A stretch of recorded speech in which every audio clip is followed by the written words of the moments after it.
Olá, meu querido irmão, minha querida irmã, aquele que está acompanhando os nossos momentos de reflexão durante essa semana. Vimos durante a última reflexão a respeito do pecado que se alastrava e havia tomado conta de toda a terra.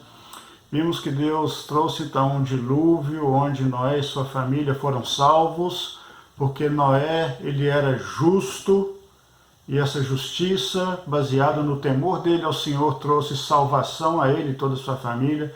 Vimos a respeito da Torre de Babel e depois do início de um novo povo, uma nova nação, através da vida de Abraão, pela qual Deus prometeu que seria uma nação, um povo grande como as estrelas do céu, as areias do mar. E eles, aquele povo prometido, alcançaria a terra prometida. Canaã seria a terra que Deus havia preparado para eles e daria para eles. Vimos no decorrer da história que a família de Abraão para no Egito, porque José estava ali como descendente de Abraão, e José então providencia um terreno onde toda a família pode permanecer pela fome que havia se espalhado por toda a terra. E diante disso, a família cresce e em um determinado momento José morre e surgem novas lideranças, e o faraó que surgiu ficou preocupado com o crescimento daquele povo. Resolveu então escravizar aquele povo. E a família de Abraão viveu por volta de 430 anos no Egito.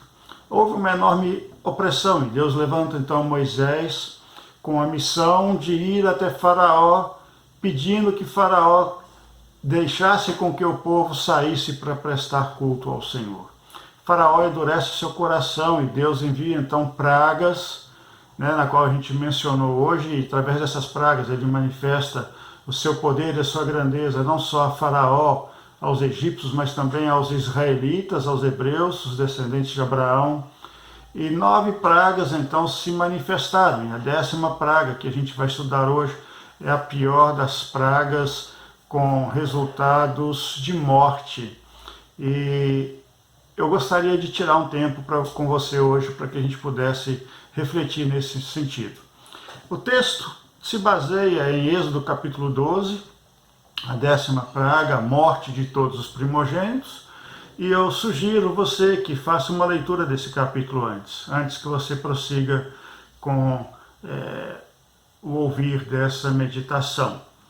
A 10ª praga ela foi ordenada por Deus, e ela envolvia que todos os primogênitos morreriam em uma determinada noite, exceto aqueles que tivessem o sinal nas ombreiras, nos alizares das portas de sangue de um cordeiro que deveria ser sacrificado, comido, e uma forma de preparação para a saída deles do Egito.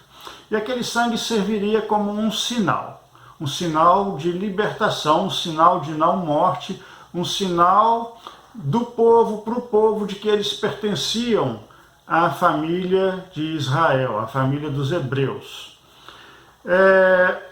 Faraó, não permitindo, desobedecendo a ordem de deixar o povo, os hebreus, os israelitas saírem, traz como consequência não só a morte do primogênito dele, como de todos os egípcios, e não só homens, mas também dos seres humanos, mas também dos animais. Morte de todo primogênito. E a gente vai ler alguns versículos nesse sentido para que você possa se contextualizar diante dessa ordem que o Senhor deu. Mas é claro, deixar para você a seguinte observação: onde tivesse o sinal do sangue nas portas, nas ombreiras, ali haveria salvação. Sangue, salvação. Êxodo capítulo 12, versículo 21 então. E depois o 29. Então Moisés convocou todas as autoridades de Israel e lhes disse: escolham um cordeiro ou um cabrito para cada família. Sacrificam-no para celebrar a Páscoa. molhem um feixe de sopo do sangue que estiver na bacia e passem sangue na viga superior e nas laterais das portas. Nenhum de vocês poderá sair de casa até o amanhecer. Quando o Senhor passar pela terra para matar os egípcios, verá o sangue na viga superior e nas laterais da porta, e passará sobre aquela porta, e não permitirá que o destruidor entre na casa de vocês para matá-los. Versículo 29. Então, à meia-noite, o Senhor matou todos os primogênitos do Egito, desde o filho mais velho de Faraó, herdeiro do trono, e até o filho mais velho do prisioneiro que estava no calabouço, e também todas as primeiras crias do gado. No meio da noite, o Faraó, todos os seus conselheiros e todos os egípcios se levantaram, e houve grande pranto no Egito, pois não havia casa que não tivesse um morto. E no cerimonial de preparo, no versículo 11 do próprio capítulo 12 de Êxodo, diz: ao comerem o sacrifício, o cordeiro, o cabrito, estejam prontos para sair. Cinto no lugar, sandálias nos pés e cajado na mão. Comam apressadamente. Esta é a Páscoa do Senhor. Uma ordem clara, direcionada e ao mesmo tempo mostrando o cuidado de passar o sangue de forma que a morte não atingisse os primogênitos daquela casa. A palavra Páscoa, como a gente vê no versículo 11 do capítulo 12, em hebraico, pesar, e está associado com passa, que significa saltar ou passar por cima, dando referência da morte, que o anjo passasse por cima daquelas casas. Então, a Páscoa ou a passagem. E é interessante observar também nesse texto a questão do sinal. Para quem é o sinal da Páscoa? Para quem é o sinal do sangue que foi pintado ali nas laterais das portas? Às vezes a gente acha que o sangue era um sinal para o anjo da morte. Mas se você olha no versículo 13 de Êxodo capítulo 12, diz: eu sou o Senhor, o sangue do cordeiro, vos será sinal nas casas em que estiverdes. Quando eu vir o sangue, passarei por vós, e não haverá entre vós praga destruidora, quando eu ferir a terra do Egito. Vos será sinal nas casas em que estiverdes. É um sinal pessoal, é um sinal para o próprio povo. O sangue vos será por sinal. Era um sinal que ia fazer a diferença na vida ou na morte daquele povo. Então, marcado com aquele sinal, o anjo da morte passaria e não haveria morte. Marcados pelo sangue, pincelados pelo sangue, haveria vida. E é interessante se a gente conseguir continuar pensando nessa morte dos primogênitos. Faraó então permite com que o povo saia do Egito e ali caminha sentido Canaã, a terra que Deus prometeu. Libertação através de uma praga terrível, através da morte. A gente assusta com isso. Morte, resultado de uma desobediência e que ao mesmo tempo significa libertação. Morte dos primogênitos, desobediência, morte do cordeiro, sangue usado como sinal de vida. E se você ler no versículo 14, depois desse acontecimento da praga, da 10ª praga, a morte dos primogênitos, o Senhor dá uma ordem para o povo de Israel. Diz: esse dia vos será por memorial e o celebrareis como solenidade ao Senhor. Nas vossas gerações o celebrareis por estatuto perpétuo. Era uma coisa que deveria ser relembrada sempre na mesma data, no mesmo período, como um fator importante na história deles, que era a libertação do povo do Senhor, o povo escolhido do Senhor, da escravidão, de um jugo que havia sobre eles. Ano após ano haveriam de celebrar a Páscoa como um memorial. A gente esquece muito rápido as coisas. E o povo também estava... havia o risco deles esquecerem aquilo que Deus havia feito para eles, por eles. E por isso a ordem do Senhor: celebrem sempre. O sangue de cordeiro sacrificado, que livra da morte, fez com que Faraó permitisse o povo sair do Egito e fossem libertos da escravidão, opressão e amargura enfrentada, depois do resultado da morte de todos aqueles primogênitos. E ao saírem do Egito com destino à terra de Canaã, você tem que imaginar que não era 70 pessoas, como aquela família que entrou no Egito, mas já era em torno de 2, 3 milhões de pessoas. E precisava de uma certa ordem naquele caminhar. E Deus, então, ele institui regras, leis, que são descritas em Êxodo, Levítico, Números, Deuteronômio, que tem a ver com regras ou leis sociais de convívio um com o outro. Temos regras voltadas para a saúde do povo, que envolve higiene, que envolve alimentação e tantos outros fatores. E temos também leis e regras espirituais. Daí a gente tem os 10 mandamentos de Êxodo 20 e muitas outras regras, leis pormenores para que o povo se atente ao Senhor. E no decorrer daquela caminhada, e como homem natural que herda aquele espírito pecaminoso por parte de Adão e Eva, o pecado ia acometer a todos. Todos estariam pecando, nenhum se livraria. E Deus cria então também regras, leis, rituais, para que aqueles pecados fossem tratados. E isso a gente consegue ler em Levítico, nos primeiros 7 capítulos, a gente vê sobre 5 formas de sacrifícios ou ofertas diferentes. Tem a oferta queimada, a oferta de manjares, a oferta de paz ou de graças, a oferta pelo pecado e a oferta pelas ofensas ou transgressões. E se observa uma repetição de algumas palavras-chave nesse texto, que com muita frequência vem ao texto. Sem mancha, relacionado ao animal que seria sacrificado, matar o animal que deveria ser morto, sangue que deveria ser derramado. Sangue, a palavra vem 25 vezes nesses textos dos 7 capítulos de Levítico, é um fator essencial, de extrema importância com relação ao pecado, e a própria palavra pecado ou pecou é visto 50 vezes nesses primeiros capítulos. E das 5 ofertas mencionadas nesses 7 capítulos, 4 ofertas se referem a sangue, ao derramamento de sangue.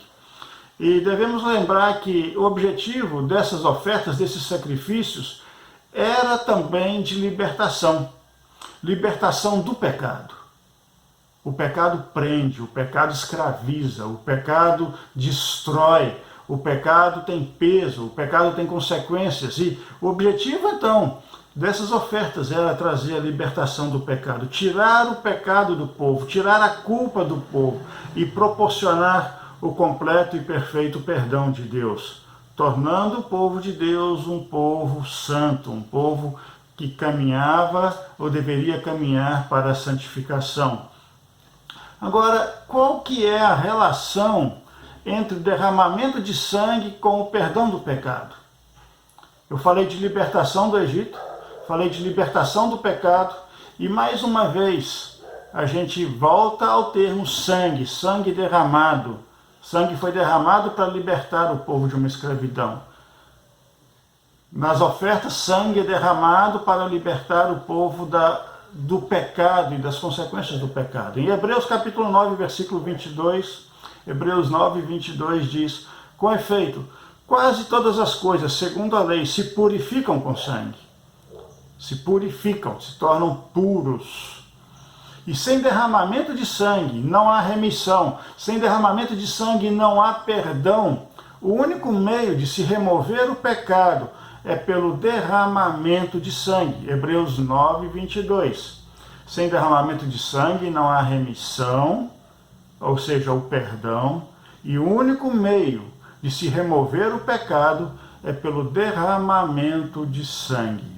Voltando lá em Levítico, capítulo 17, versículo 11, diz: pois a vida de todo ser vivente está no sangue. Se nós não tivermos sangue, nós não temos vida.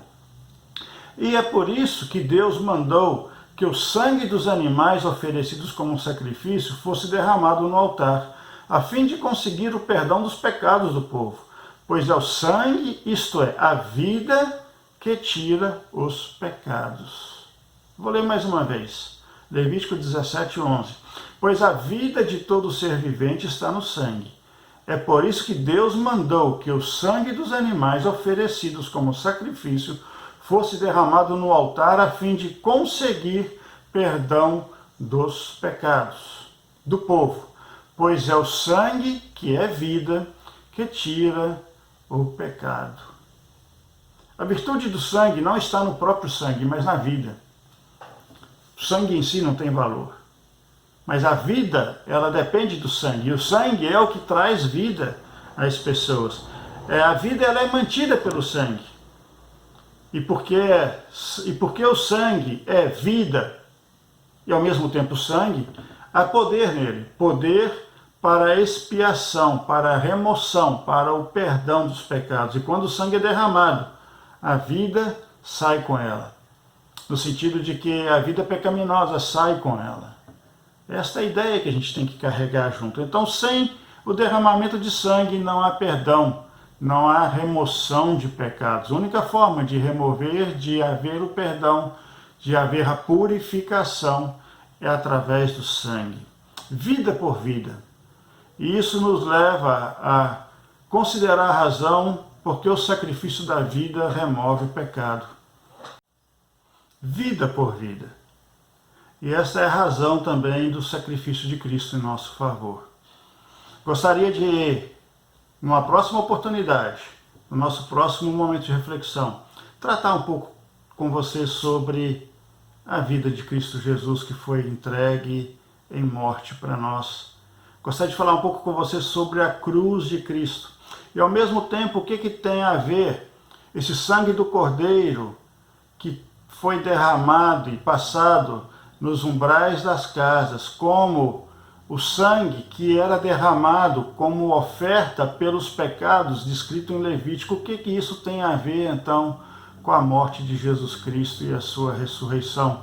E para isso eu quero convidar você a ficar atento às nossas próximas reflexões, para onde a gente vai então tratar dessa questão e talvez você tenha uma compreensão melhor nesse assunto. Gostaria só de voltar para você em alguns itens importantes. O pecado se espalhou. O pecado, as nossas iniquidades é que traz a separação entre nós e Deus. E Deus, o seu grande e infinito amor, Ele quer ter um relacionamento comigo e com você. E a forma manifesta de Deus com o povo dele, os hebreus ou os israelitas, trazendo a libertação do povo que estava escravizado no Egito, foi através do sangue. Sangue trazendo libertação de escravidão. E aqui a mesma questão, sangue trazendo libertação ou perdão de pecados que eram necessários. Reflete nesse sentido e que você possa estar aberto àquilo que Deus quer falar com você nos nossos próximos encontros. Que Deus abençoe. Gostaria de orar ainda. Senhor, obrigado porque no decorrer da história e de em diversos acontecimentos o Senhor já foi revelando o teu plano para nós hoje.